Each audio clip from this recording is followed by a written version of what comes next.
नमस्कार। बात छत्तीसगढ़ की में आपका बहुत स्वागत है। मैं हूं आपके साथ बुशरा और आज बात कर रहे हैं कि मंत्रिमंडल के दावेदार कई, लेकिन बीजेपी के लिए बड़ी चुनौती कि किस पर मंथन कर आखिर मुहर लगती है।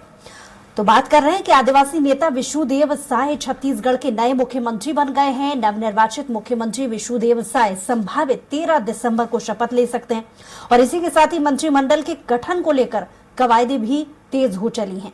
मंत्रिमंडल के दावेदारों की लंबी फहरिस्त नजर आ रही है। पहले इस पर देखिए खास रिपोर्ट, उसके बाद करेंगे चर्चा की शुरुआत। मंत्रिमंडल में संभागवार नेतृत्व देने के साथ ही जातिगत समीकरण को ध्यान में रखते हुए संतुलन बनाने की चुनौती होगी। पूर्व सीएम डॉक्टर रमन सिंह को विधानसभा अध्यक्ष की जिम्मेदारी दी जा रही है। ऐसे में अब बाकी वरिष्ठ नेताओं में से 12 लोग ही मंत्री बनाए जा सकते हैं। इसमें सरगुजा संभाग से राम विचार नेताम रेणुका सिंह, गोमती साय के नामों की चर्चा है। इसी तरह बस्तर संभाग से केदार कश्यप, विक्रम उसेंडी और लता उसेंडी की दावेदारी है। बिलासपुर संभाग से अरुण साव, ओपी चौधरी, अमर अग्रवाल, पुन्नूलाल मोहले, धर्मजीत सिंह और धनलाल कौशिक का नाम प्रमुखता से आ रहा है। रायपुर संभाग से अजय चंद्राकर, ब्रजमोहन अग्रवाल और राजेश मूणत प्रमुख दावेदार है। इसी तरह दुर्ग संभाग के दयालदास बघेल और विजय शर्मा की दावेदारी मजबूत है। फिलहाल अभी जो चेहरे नजर आ रहे हैं, इनमें से विष्णुदेव साय कैबिनेट में मुख्यमंत्री समेत 5 आदिवासी मंत्री होने की संभावना है। साथ ही ओबीसी और सामान्य वर्ग से 3 और एक अनुसूचित जाति वर्ग से 1 मंत्री हो सकते हैं। इसके साथ ही पहली बार विधायक बने प्रदेश अध्यक्ष अरुण साव और विजय शर्मा को डिप्टी सीएम बनाया जा सकता है। कांग्रेस का कहना है कि मुख्यमंत्री विष्णुदेव साय सहायक के लिए बड़ी चुनौती होगी। कांग्रेस का कहना है कि मुख्यमंत्री विष्णुदेव साय के लिए बड़ी चुनौती होगी कि वरिष्ठ नेताओं के साथ नए लोगों को मंत्रिमंडल में शामिल करना।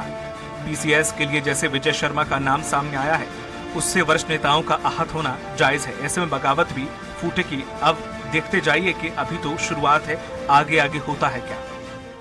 पहले या बाद में शायद मंत्रिमंडल का भी गठन होगा। हमारी शुभकामनाएं उनके साथ है, लेकिन जिस प्रकार से बड़ी संख्या में वरिष्ठ नेता जीत के आए हैं, तो बड़ी चुनौती होगी विष्णुदेव साय जी के सामने कि वरिष्ठ नेताओं के साथ साथ नए लोगों को भी अवसर देना है। हमने यह भी सुना है कि पहली बार जीतने वाले कुछ लोगों को मुख्यमंत्री बनाया जा रहा है। तो ऐसे में जो वरिष्ठ लोग हैं, निश्चित तौर पर उनका आहत होना स्वाभाविक है। बीजेपी का कहना है कि भारतीय जनता पार्टी में कोई भी कार्यकर्ता हो, सबकी नीयत साफ है, सब काम की ओर ध्यान देते हैं, जनहित और विकास के मुद्दे को लेकर आगे बढ़ते हैं। मंत्रिमंडल में किसी को भी जगह मिले, सबका उद्देश्य छत्तीसगढ़ का विकास ही होगा। देखिए, भारतीय जनता पार्टी में चाहे कोई भी कार्यकर्ता हो, सबकी नीयत बहुत साफ है, सब काम की ओर ही ध्यान देते हैं, विकास के मुद्दे को लेकर के, जनहित के मुद्दे को लेकर के आगे बढ़ते हैं। तो मुझे लगता है कि चाहे मंत्रिमंडल में किसी को भी जगह मिले, सबका उद्देश्य छत्तीसगढ़ का विकास ही होगा। बहरहाल छत्तीसगढ़ में भाजपा बड़ी बहुमत के साथ सरकार बना रही है। इसी के साथ ही मंत्रिमंडल में शामिल होने के लिए वरिष्ठ नेताओं की बड़ी दावेदारी है। लेकिन छत्तीसगढ़ में सीएम के अलावा महज 12 मंत्री बनाए जा सकते हैं। अब ऐसे में देखना होगा कि सीएम विष्णुदेव साय किन नेताओं पर भरोसा करके उन्हें मंत्रिमंडल में स्थान देते हैं और किन किन को दरकिनार करते हैं। स्वराज एक्सप्रेस के लिए रायपुर से दिलीप साहू की रिपोर्ट। तो चर्चा के लिए हमारे साथ विशेष पैनल मौजूद हैं। बीजेपी से प्रवक्ता विमल चोपड़ा जी हमारे साथ जुड़े हुए हैं, बहुत स्वागत है आपका। कांग्रेस से प्रवक्ता धनंजय सिंह ठाकुर जी हमारे साथ जुड़े हुए हैं, आपका भी बहुत स्वागत। और पीसी रथ जी हमारे साथ वरिष्ठ पत्रकार जुड़े हुए हैं, आपका भी बहुत स्वागत है। सबसे पहले रुक करेंगे बीजेपी की तरफ। विमल जी, मंत्रिमंडल के दावेदार कई हैं, लेकिन जगह सीमित है, एक रिएक्शन इस पर आपका पहले चाहूंगी। देखिए, भारतीय जनता पार्टी हमेशा चुनौतियों का मुकाबला करते आई है। कांग्रेस के लोग कह रहे हैं, प्रवक्ता कह रहे हैं, बड़ी चुनौती है, बड़ी चुनौती है। इतनी बड़ी चुनौती थी हमारे सामने कि कांग्रेस को हमने पटकनी दी और सिर्फ 5 साल में कांग्रेस जो है वो सत्ता से बाहर हो गई। जो झूठे वादे करके कांग्रेस सत्ता में आई थी, जनता ने 5 साल में समझ लिया कि कांग्रेस के वादे जो हैं ये झूठे हैं, छलावा, और आज कांग्रेस सत्ता से बाहर है। इसलिए कांग्रेस को ये चिंता करने की जरूरत नहीं, या किसी को भी चिंता करने की जरूरत नहीं कि भारतीय जनता पार्टी मंत्रिमंडल कैसे बनाएंगे। चाहे हमारे बड़े नेता हो, चाहे वरिष्ठ नेता हो, चाहे कनिष्ठ नेता हो, सबको मिला करके सबके साथ विश्वास के साथ जो है वो भारतीय जनता पार्टी का मंत्रिमंडल गठित होगा। और ये मुख्यमंत्री जी का विशेषाधिकार है कि वो किसको रखते हैं, किसको नहीं रखते हैं। तो सबसे सलाह मशविरा करके मुख्यमंत्री जी को जो लगेगा कि जो उचित है उनको सरकार चलाने में, उनको रखेंगे। तो इसके लिए कोई चिंता करने की जरूरत नहीं। यहाँ तो ढाई लेकिन साल आपको की नहीं लड़ाई लगता कि है। मंत्रिमंडल में संभागवार नेतृत्व देने के साथ ही जातिगत समीकरण को भी ध्यान में रखा जाना है, इस पर संतुलन भी बनाना है, और जगह सिर्फ 12 है, तो एक बड़ी चुनौती नहीं होगी बीजेपी के लिए? देखिए, बीजेपी हमेशा चुनौतियों का सामना करते आई है, और इसी कारण जो है भारतीय जनता पार्टी आज देश की सबसे बड़ी पार्टी है, और विश्व के सबसे लोकप्रिय नेता नरेंद्र मोदी जी भारतीय जनता पार्टी के पास हैं। तो इसलिए चुनौतियों से हमारे को घबराने की जरूरत नहीं पड़ती है। और यहाँ कोई 2.5 साल वाला मामला नहीं है कि 2.5 साल ये रहेगा, 2.5 साल ये रहेगा, ऐसा कोई मामला नहीं है। भारतीय जनता पार्टी ने 15 साल जो है वो अच्छा राज किया है, बिना किसी प्रकार के आंतरिक मतभेद के राज किया है। लेकिन 5 साल में कांग्रेस के भीतर कितने लड़ाई झगड़े हुए ये बताने की जरूरत हमको नहीं है। जनता ने देखा और जनता ने एक विश्वास व्यक्त किया है कि भारतीय जनता पार्टी को फिर से जो है शासन देना चाहिए, और कांग्रेस को उसने नकारा है। जी ठीक है, रिएक्शन जान लेते हैं। धनंजय सिंह जी, अभी तक आपने सुना विमल जी को, भले ही उन्होंने अपनी पार्टी की तरफ से तर्क रख दिया हो, लेकिन आपको क्या लगता है मंत्रिमंडल के दावेदारी कई लोग कर रहे हैं, बहुत सारे मंत्रिमंडल में संभागवार देख लिया जाए, नेतृत्व संभालने वाले केंद्रीय मंत्रियों को भी इस चुनाव में तरजीह दी गई थी, लेकिन सबके बीच में समन्वय बनाना बीजेपी के लिए कितनी बड़ी चुनौती होने वाली है, क्योंकि आपके नेता भी इस पर चुटकी ले चुके हैं।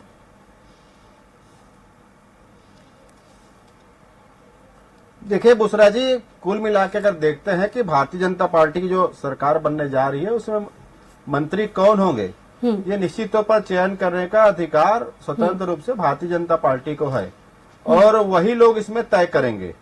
लेकिन जिस प्रकार से आप देखते हैं अभी मुख्यमंत्री पद की शपथ की ग्रहण नहीं हुई है, मुख्यमंत्री का चेहरा घोषित हो गया, मुख्यमंत्री जी का नाम घोषित हो गया, और उसके साथ 2 डिप्टी सीएम के नाम भी घोषित होने की कयासें चल रही है। आप सबके मीडिया के माध्यम से खबरें जो आती है कि 2 डिप्टी सीएम होंगे, इससे समझ में आता है कि भारतीय जनता पार्टी में कितनी बड़ी सिर फुटअव्वल की स्थिति है।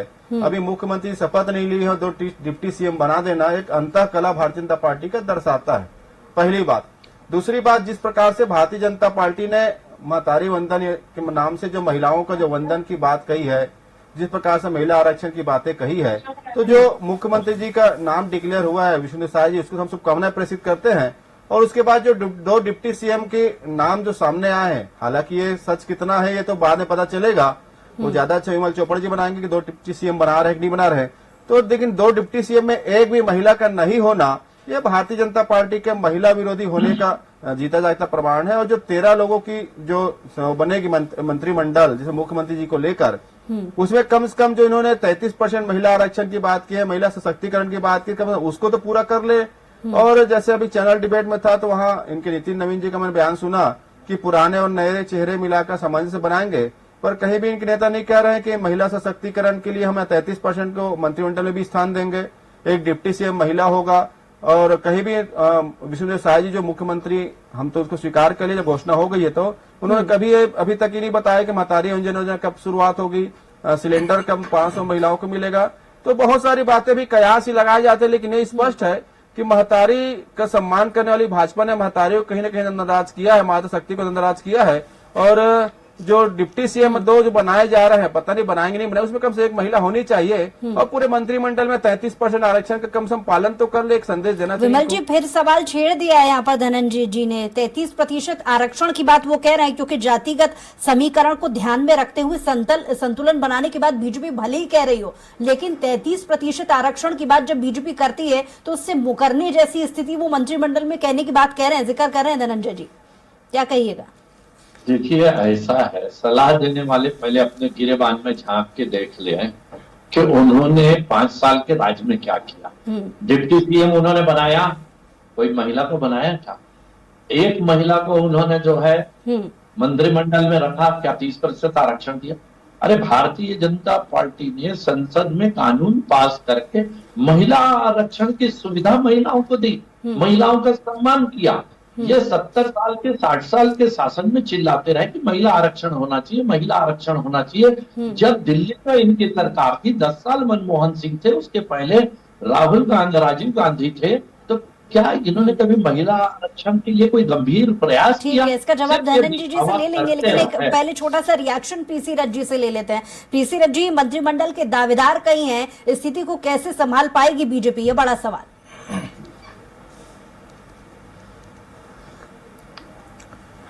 जी, निश्चित रूप से छत्तीसगढ़ में जब से छत्तीसगढ़ का गठन हुआ है, जब भी कोई सरकार बनती है तो उसके सामने सबसे बड़ी चुनौती ये रहती है कि वो अपने लोगों को, अपने जो विधायक हैं उनको, जो वरिष्ठ नेता हैं उनको कैसे संतुष्ट रख पाए। ये चुनौती अजीत जोगी के सरकार के समय से उस तरह से नहीं थी, लेकिन उसके बाद जैसे ही रमन सिंह जी की सरकार बनी तो तब से जो सब फार्मूला लागू हुआ और उसके बाद से ये बाध्यता हो गई है कि 13 से अधिक लोग नहीं होंगे मंत्री। तो उस समय से ये चुनौती रही है कि जो अलग अलग संभाग हैं उसका प्रतिनिधित्व कैसे मंत्रिमंडल में दिखे। बस्तर संभाग है 12 सीटें हैं जहां से, सरगुजा संभाग है 14 सीटें हैं जहां से, और जहां से आप भाजपा को सबसे ज्यादा 14 सीटें पूरी की पूरी मिली है सरगुजा से, और अभी ये जो बिलासपुर संभाग है, दुर्ग संभाग है, तो ये सभी संभागों का प्रतिनिधित्व भी हो और एक संतुलित मंत्रिमंडल सामने आए, ये एक चुनौती रहेगी इस सरकार के लिए। अब वो अंदरूनी मामला है पार्टी का, वो कैसे उससे निपटते हैं, वो उनकी अपनी सोच, उनकी अपनी प्राथमिकता है। लेकिन सबसे बड़ा सवाल यह है कि आगामी लोकसभा चुनाव के पहले भाजपा को अपने किए गए वायदे का पूरा करने के लिए एक बड़ी जिम्मेदारी है। जनता ने जो उन्हें चुना है तो वो जिम्मेदारी भी है साथ में, और उस जिम्मेदारी को निभाने के लिए उनको मजबूत टीम भी चाहिए। तो निश्चित रूप से अनुभवी राजनेता हैं विष्णुदेव साय जी, मुख्यमंत्री के रूप में उनका चयन का सभी स्तर पर स्वागत किया जा रहा है। अब वो किस तरह से अपनी टीम बनाते हैं, क्योंकि जातीय समीकरण तो है ही महत्वपूर्ण, संभाग के स्तर पर प्रतिनिधित्व भी होना चाहिए, और ऐसा ना हो कि जातीय समीकरण पर किसी वर्ग को या किसी जाति वर्ग को नाराज हो जाए वो भी देखना पड़ेगा। और जैसा कि अभी कांग्रेस के प्रवक्ता जी कह रहे थे कि महिला आरक्षण को ध्यान में रखते हुए महिलाओं का भी समुचित प्रतिनिधित्व होना चाहिए। अब तक के ये देखने में आया कि जनरली एक मंत्री का पद महिला को दे दिया जाता है, और उस तरह से छत्तीसगढ़ में चलता आया है अब तक के 4 टर्म में जो स्वतंत्र रूप से छत्तीसगढ़ के चुनाव होने के बाद आए हैं, तो महिला विभाग का मंत्री महिला को बना दिया जाता है। तो शायद इस बार कुछ परिवर्तन होगा, ऐसा हम सब उम्मीद कर सकते हैं। जेंडर बैलेंस बहुत जरूरी है, और छत्तीसगढ़ में महिलाओं ने बहुत उत्साह से भाजपा को चुना है, और बहुत सारी भाजपा की घोषणाओं को उन्होंने जी से रिएक्शन ये माना ले है लेते कि वो पूरा होगा, और महिलाओं के बीजेपी के नेताओं का कहना है कि अंदरूनी कलह की वजह से सत्ता गंवा दी है कांग्रेस ने। ऐसे में क्योंकि विमल जी भी जिक्र कर रहे थे कि 33% आरक्षण का आप भले ही हमें सलाह दे रहे हैं, पहले अपने किले में देख झांक लें, और दूसरी चीज, अगर कांग्रेस ये चीज भाप रही है कि बीजेपी में अंदरूनी कलह होने की शुरुआत हो चुकी है, क्योंकि अभी मंत्रिमंडल में बहुत फोकस करने की आवश्यकता है बीजेपी को, तो अपने लिए कितना फायदा देख रही है कांग्रेस 24 भी निकालना है? देखिए बुसरा जी, ये फायदा और नुकसान का मसला नहीं है। चुनाव थे, चुनाव संपन्न हो गए, जनता ने हमें विपक्ष में डाल दिया, हमने स्वीकार कर लिया, और भारतीय जनता पार्टी को मैंडेट दिया, हम उसको भी स्वीकार किए हैं। और विमल चोपड़ा जी गिरेबान में झांकने की बात कर रहे थे ना, तो अब जनता देखेगी किसका गिरेबान साफ है, किसका गिरेबान कैसा है। मैं तो महिलाओं के पक्ष के रखने की बात कहा है कि एक महिला जो आरक्षण जो पास हुआ है, महिलाओं को उसमें अधिकार मिलना चाहिए, जो आपके बड़े नेता मोदी जी ने जो पास किया है, तो ये मेरे गिरेबान बता रहे थे। अब प्रदेश की महिला आपके चैनल को देख रहे हैं तो भाजपा के गिरेबानों झांक लिए हैं कि महिलाओं को लेकर भारतीय जनता पार्टी तक क्या सोच रखते हैं। भाई मैंने पहले कहा कि मंत्रिमंडल का चयन करने का विशेषाधिकार भारतीय जनता पार्टी का है, किस प्रकार से वो चयन करते हैं, किसको अवसर देते हैं। लेकिन अगर महिलाओं की बात करते हैं, महिला सशक्तिकरण की बात करते हैं, महिलाओं के वंदन की बात करते हैं, तो मुख्यमंत्री जी के साथ जो डिप्टी सीएम के नाम के कयास चल रहे हैं, तो उसमें एक महिला को होना चाहिए, महिलाओं का अधिकार भी है। लेकिन भारतीय जनता पार्टी चूंकि महिलाओं के खिलाफ रहती है, तो मुझे ऐसा लगता है कि उनके वोट लेने के बाद महिला सशक्तिकरण की जो नारा है वो समाप्त हो गया मतगणना के दिन पे। और मैं तो कभी भी कहूंगा, मात्र शक्ति चैनल को देख रहे हैं और भारतीय जनता पार्टी के प्रवक्ता जिस प्रकार से गिरेबान की बात करे, तो पूरा महिलाएं देखेंगे किसके गिरेबान में कितना वो है। ठीक है विमल जी, क्योंकि चुनाव से पहले बीजेपी के नेता ये कहते रहे हैं कि सिर फुटौल की स्थिति कांग्रेस में थी, इसलिए सत्ता गवा दी, लेकिन नाम कई हैं, किस किस को संभालेंगे और जगह कहां देंगे, क्योंकि मंत्रिमंडल के दावेदार बहुत लोगों ने किया है, बड़े इसमें बहुत वरिष्ठ नाम भी शामिल है। देखिए ऐसा है, मैं आपको बता दूं कि कांग्रेस के लोग 60 साल तक महिला महिला चिल्लाते रहे, लेकिन महिला को वो सम्मान नहीं दिया जो सम्मान देना चाहिए। राष्ट्रपति जो है एक आदिवासी महिला को भारतीय जनता पार्टी ने बनाया। भारतीय जनता पार्टी ने छत्तीसगढ़ से एक महिला को केंद्र में मंत्री बनाया और महिलाओं ने ही भारतीय जनता पार्टी को आज सत्ता तक पहुंचाया है। यह महिलाओं के सम्मान के कारण हुआ कि भारतीय जनता पार्टी ने उनको 30% आरक्षण दिया। ये कांग्रेस के लोगों को सोचना चाहिए और ये कहते हैं कि महिलाओं के खिलाफ हैं हम। आप 60 साल तक महिला आरक्षण बिल लेकर के आते रहे लोकसभा में, आपका बहुमत रहा, लेकिन आपकी मंशा नहीं थी कि हम महिलाओं को आरक्षण दें। आपने महिलाओं का अपमान किया, इसलिए महिलाओं ने आपको सत्ता से बाहर किया है। हमने 12,000 रुपए का महतारी बंधन का, तब पीछे पीछे चल के ये कहते कि हम 15,000 देंगे, लेकिन महिलाओं को विश्वास नहीं था कि ये सरकार जो है कांग्रेस की, ये कभी महिलाओं के साथ रहेगी, क्योंकि महिलाओं से इन्होंने शराबबंदी का जो वादा किया था, आपकी बात का जवाब दे रहे हैं धनंजय जी। धनंजय जी नहीं, शराबबंदी करेंगे इन्होंने कहा था। 5 साल तक शराबबंदी नहीं की और इनके मुखिया कहते रहे कि आप शराब पीना बंद कर दीजिए तो शराबबंदी हो जाएगी। कमेटी बैठा है, 5 साल से कमेटी का कोई जवाब नहीं आया, कोई उत्तर नहीं आया। कहाँ गई वो कमेटी, ये जानते नहीं कि किस कमेटी में क्या था करके। तो इस प्रकार से महिलाओं के साथ जो इन्होंने वादा किया, मैंने कहा ना, ये विमल जी का सवाल है कि समय मौका आपको भी मिला था, लेकिन आपने खुद महिलाओं के लिए कुछ नहीं किया। जी देखिए विमल चोपड़ा जी और भारतीय जनता पार्टी के नेताओं को ना व्हाट्सएप यूनिवर्सिटी में पढ़ने की आदत है। प्रतिभा पाटिल जी महिला राष्ट्रपति थी, मीरा कुमारी जी लोकसभा के अध्यक्ष रही है, प्रधानमंत्री इंदिरा गांधी जी रहे, साथ में कांग्रेस के कई बार लीडर जो है राष्ट्रीय स्तर पर महिलाएं रही है। एक नाम भारतीय जनता पार्टी के नेता बता के को भारतीय जनता पार्टी के राष्ट्रीय अध्यक्ष किसी महिला को बनाए, पहली बात। दूसरी बात, मैंने कहा ना कि 33% आरक्षण सिर्फ महिलाओं के लिए झुंझुना है, क्योंकि ना तो इस विधानसभा चुनाव में उसको लागू किया गया। और मैं कह रहा हूं आप महिला सशक्ति की बात करते हैं, हम तो स्वागत कर रहे हैं। आप 2 डिप्टी सीएम दे रहे हैं, एक महिला दे दीजिए। आप जो मंत्रिमंडल में 13 मंत्रिमंडल में 33% लाभ दीजिए ना, तो तब तो समझ में आएगा ना भाई क्या महिलाओं के कितने हितैषी है। और मंत्रिमंडल भी चयन आपको करना है, हमको नहीं करना है। हमने जो किया नहीं किया वो 3 दिसंबर को फाइनल हो गया। अब हम तो आपसे कह रहे हैं, आप जो महिलाओं से वादा किए हैं, महिलाओं के साथ जो बात करते हैं महिला सशक्तिकरण, तो दिखना चाहिए ना। आप मुख्यमंत्री बनाए, आप 2 डिप्टी सीएम बनाने की बात करें, एक महिला को बना दीजिए। पीसी रथ जी, अरे आप तो अभी देखिए तो गठन होता है, तब तक तो देखिए आपने क्या किया, उसका परिणाम आपको मिल गया। हम तो स्वागत करेंगे विमल जी, हम आपको नहीं कहेंगे, हम आपको स्वागत करेंगे, पर आपके जो अहंकारी भाषा है ना वो महिलाओं को चोट पहुंचा रही है, गिरेबान वाली। आप देखिए जो भाजपा नेताओं के अहंकार से ग्रसित भाषा है ना, वो मातृ शक्ति को चोट पहुंचा रही है। आप बोलते हैं पार्टी नहीं करेगा, आप हमारे गिरेबान झांक रहे हैं, आपको अपना गिरेबान झांकना चाहिए कि आपने महिलाओं के साथ क्या किया है। हमारा गिरेबान मत झांकिए। 3 दिसंबर को फैसले आ गए, हमने स्वीकार कर लिया, हम हार गए हैं, हार गए ना। लेकिन अहंकारी भाषा अभी से, जब आपका शपथ ग्रहण नहीं हुआ, ये आपकी भाषा है महिलाओं को लेकर। अरे गलत किया ना आपने। क्यों महिलाओं का क्या 33% का महिलाओं को नहीं मिलना चाहिए मंत्रिमंडल में, हिस्सा बोल दीजिए। आप बोल दीजिए 33% नहीं मिलना चाहिए, बोल दीजिए, इस पे महिला सुनेगी आपकी बात को। आपको बोलने का अधिकार, आप देखिए। आप बोलो ना कि 33% आरक्षण महिलाओं को नहीं मिलना चाहिए, या इस चैनल में बोल दो। आपके नेता है, वरिष्ठ नेता है, बड़े नेता है, वो 33% आरक्षण लागू किए। लोकसभा में उम्मीद की जा रही थी, अब तो डबल इंजन की सरकार छत्तीसगढ़ में चल रही बोलो ना, है। हम 33% टारगेट बोल दीजिए। तो महिलाओं को आपने बाहर कर दिया और हमको उपदेश दे रहे हैं आज। अरे जिस समय महिला आरक्षण बिल लाना था संसद में ले आते आप, उस समय तब तो आप घर में बैठे थे। लेकिन यार भारतीय जनता पार्टी ने भाजपा का काम है आरक्षण का बिल, महिलाओं का वोट लेके महिलाओं को ठगने का काम किया है। मैं तो यहाँ बैठ के मातृ शक्ति की बात कर रहा हूँ, पर मातृ शक्ति को ठगने वाले कौन किया है? कानून का पता है कि नहीं पता है आपको कि महिला आरक्षण? अरे आप में क्षमता नहीं है विमल चोपड़ा जी कि आप बोल देंगे 33% लागू नहीं होगा। मैं तो मांग कर रहा हूँ।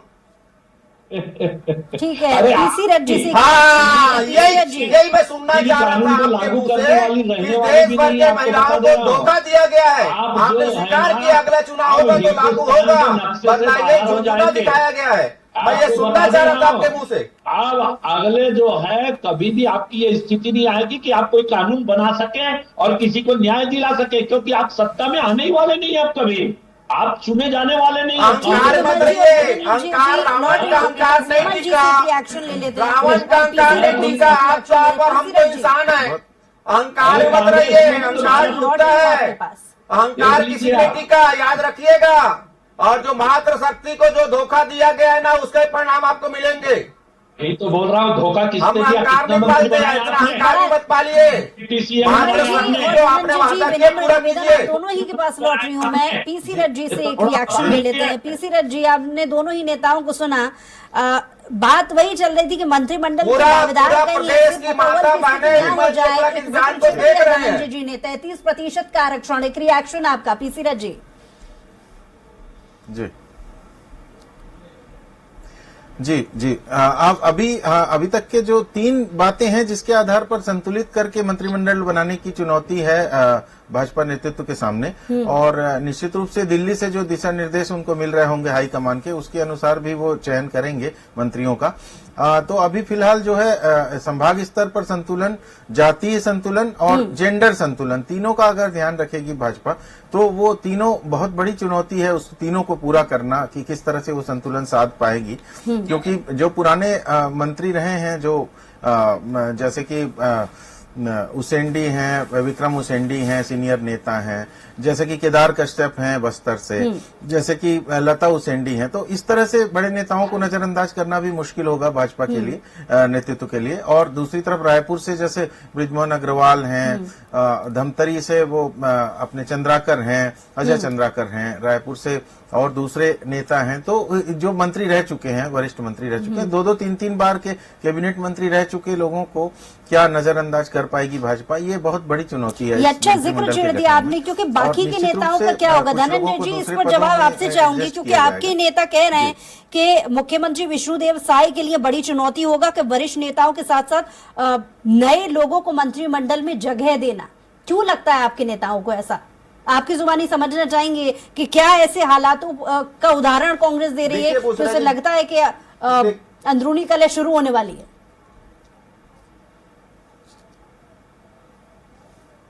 देखिए भूषण जी, मैंने पहले ही कहा ना, जब मुख्यमंत्री जी का चेहरा घोषित करने के बाद, विष्णुदेव साय जी को मुख्यमंत्री बनाने के बाद, जब Bharatiya Janata party 2 deputy CM वहां पे डिसाइड की है, और हालांकि उसका नाम भी सार्वजनिक नहीं हुआ है, ऐसे कयास जो लगते हैं, तो इससे समझ में आता है कि भारतीय जनता पार्टी में सब कुछ ठीक नहीं है। और जिस प्रकार से भारतीय जनता पार्टी के प्रभारी कह रहे हैं कि नया पुराने चेहरे को लेकर यहाँ पे मंत्रिमंडल बुलाएंगे, तो ये भी समझ में आता है कि जिन मंत्रिमंडल जो रमन सरकार के जो मंत्रिमंडल के हिस्सा हुआ करते थे, उसके खिलाफ भाजपा कार्यकर्ताओं नेताओं में आक्रोश था। 2018 में सब एक चीजें थी और उनको फिर अवसर देगा तो भाजपा के लिए जरूर चुनौती की बात होगी। और सबसे बड़ी चुनौती तो विष्णु साय जी के लिए है, जो घोषणाएं जो की गई है, जिसको मोदी जी की गारंटी का नाम दिया गया है, उसको जल्द से जल्द लागू करना। जिस प्रकार से किसानों को धान कीमत 3100 रुपए की बात है, वो कब मिलेगा, क्योंकि धान की खरीदी का सीजन चल ही रहा है, धान खरीदी बिक्री का। जिस प्रकार से बोनस की बातें उन्होंने किया है, वो 25 देने की घोषणा भी उन्होंने कर दिया है। और भी बहुत सारे वादा किया, उनको पूरा करना चुनौती तो है ना इनके लिए। और साथ में अपने मंत्रिमंडल को बनाए रखना, जैसे मैंने कहा कि महिलाओं के भी उनको जो आरक्षण लागू करना, तो सारी बातें हैं। फिलहाल हम तो शुभकामनाएं प्रेषित करते हैं विष्णु साय जी को।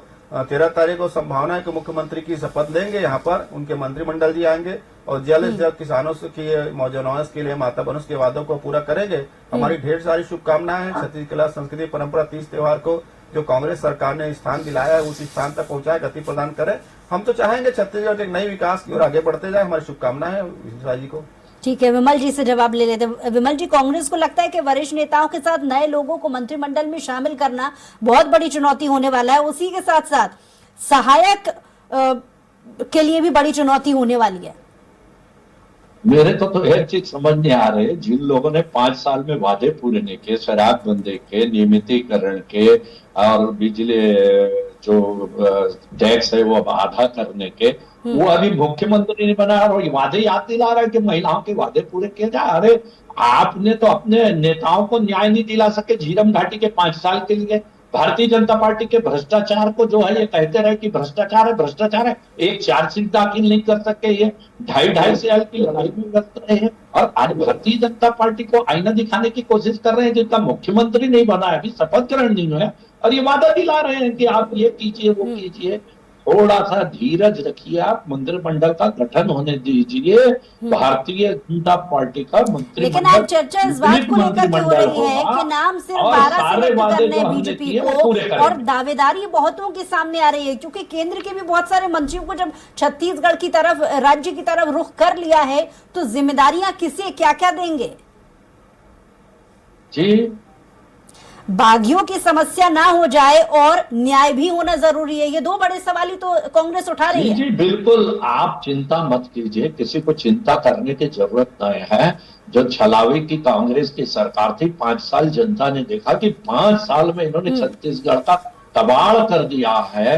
जो लोग झूठे वादे करके सत्ता में आए थे, जो लोग आपस में लड़ते रहे, जो लोग टिकट बेचते रहे, आज इनके विनय जायसवाल क्या बोल रहे हैं, आज इनके बृहस्पति सिंह क्या बोल रहे हैं। बहुत शुक्रिया हमारे साथ जुड़ने के लिए, तमाम बातचीत के लिए। नरेंद्र जी आपका भी बहुत शुक्रिया हमारे साथ जुड़ने के लिए, बातचीत के लिए। और पी सिरत जी आपका भी बहुत शुक्रिया हमारे साथ जुड़ने के लिए, तमाम बातचीत करने के लिए। तो मंत्रिमंडल नया बनाना है, लेकिन बड़ी चुनौती बीजेपी के लिए कि किस किस को जिम्मेदारी देनी पड़ जाएगी, और इसको लेकर के तमाम मंथनों का दौर भी चल रहा है। देखने वाली बात होगी कि किसे जिम्मेदारी मिलती है और किसी के साथ अन्याय तो नहीं हो रहा है। हालांकि दावेदारियां बीजेपी की इसको लेकर के बहुत सारी हैं। हम इस पर नजर बनाए रखिएगा, आप भी इस पर नजर बनाए रखिएगा। दीजिए मुझे इजाजत, नमस्कार।